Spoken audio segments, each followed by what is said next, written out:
Puji syukur kita panjatkan kehadirat Allah Subhanahu wa Ta'ala atas segala nikmat dan karunia-Nya. Hari ini kita masih bisa bernafas. Hari ini kita bisa merasakan dingin, dan hari ini kita bisa merasakan udara yang kita hirup.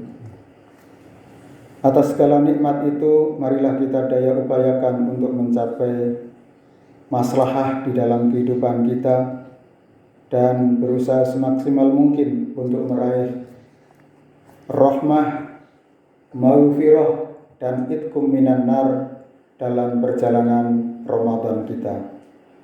Allah Subhanahu wa Ta'ala berfirman dalam surat Al-Baqarah ayat 185. A'udzu billahi minasyaitonir rajim. Bismillahirrahmanirrahim. Wa idza sa'alaka 'ibadi 'anni fa inni qarib ujibu da'watad da'i idza da'ani falyastajibu li wal yu'minu bi la'allahum yarshudun. Yang artinya, dan apabila hamba-hambaku bertanya kepadaku tentang aku, wa idza sa'alaka 'ibadi 'anni fa inni qarib. Allah itu adalah sangat dekat. Apabila hambanya memohon kepada Allah, maka fastajab fa inni qarib ujibu da'watad da'i idza da'ani falyastajibu li wal yu'minu bi la'allahum yarshudun. Aku akan mengabulkan. Jadi Allah itu menjawab bahwasanya aku adalah dekat, aku mengabulkan permohonan orang-orang yang mendoa apabila ia berdoa kepadaku. Jadi doa itu akan kembali kepada kita, karena kita manusia itu adalah hamba yang lemah. Sekalipun Allah karuniakan kepada kita akal, pikiran, dan fisik, kita bisa meraih apa saja. Peradaban manusia bisa berkembang terus. Dulu dari zaman batu, sekarang menjadi zaman teknologi. Semuanya bisa. Bahkan kita bisa meraih apa yang kita inginkan dengan segenggam alat ataupun teknologi yang diciptakan oleh manusia.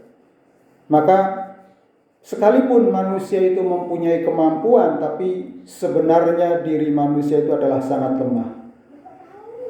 Contoh yang sangat sederhana adalah terjadinya berbagai macam bencana di sekitar kita.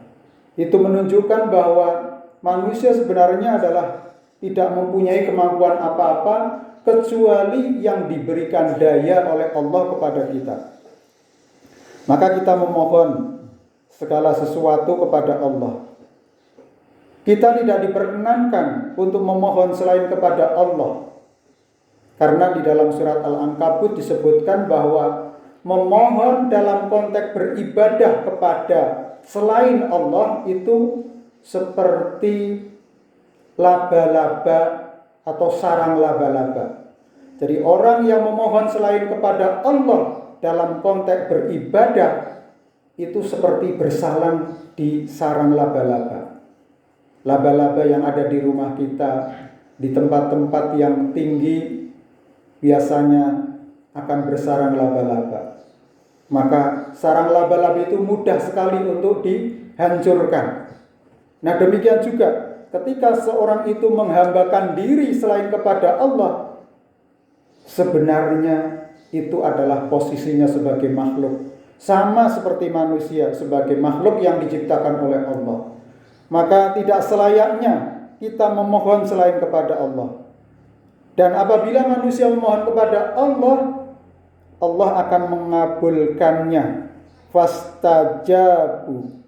Fastajabu li wal yu'minu bi la'allahum yarshudun. Dan Allah akan mengabulkan permohonan orang-orang yang berdoa apabila berdoa kepada Allah.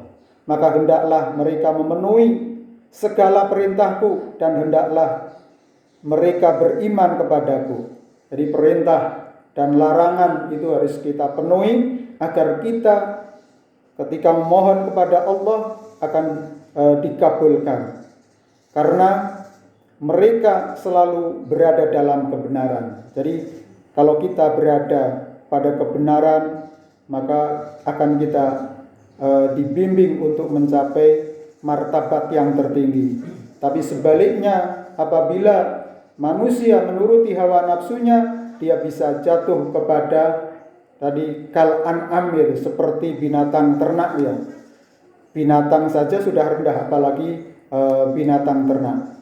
Jadi Allah akan memuliakan kita dengan ibadah yang kita lakukan. Sebaliknya, apabila kita mengingkari Allah, maka inna adzabi lasyadid. Azab Allah itu adalah sangat keras, sangat pedih apabila kita rasakan. Mestinya kita senantiasa memohon di sepertiga yang kedua di bulan Ramadan ini, kita senantiasa memohon ampun kepada Allah, beristighfar, kita lafalkan dari detik ke detik. Kalau kita tidak melakukan apa-apa, ya kita melafalkan doa-doa, zikir, hafalan-hafalan yang kita miliki untuk senantiasa kita senandungkan.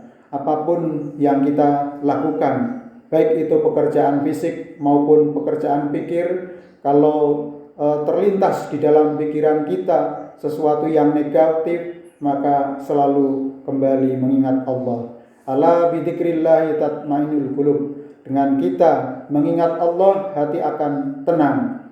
Ketika kita di jalan, kalau kita tidak melakukan apa-apa, kita senandungkan, kita lafalkan zikir-zikir itu dengan hati kita, dengan mulut kita, dengan anggota badan kita, senantiasa di dalam kontrol untuk kebaikan, sehingga kita senantiasa connect dengan Allah Subhanahu wa taala yang memberikan kita hidayah dan pertolongan. Semoga kita termasuk orang-orang yang dikabulkan doanya di sepertiga malam maupun di waktu-waktu yang lain yang mustajab. Insyaallah semoga kita termasuk orang-orang yang beruntung. Kurang lebihnya mohon maaf. Wabillahi taufiq wal hidayah. Wassalamualaikum warahmatullahi wabarakatuh.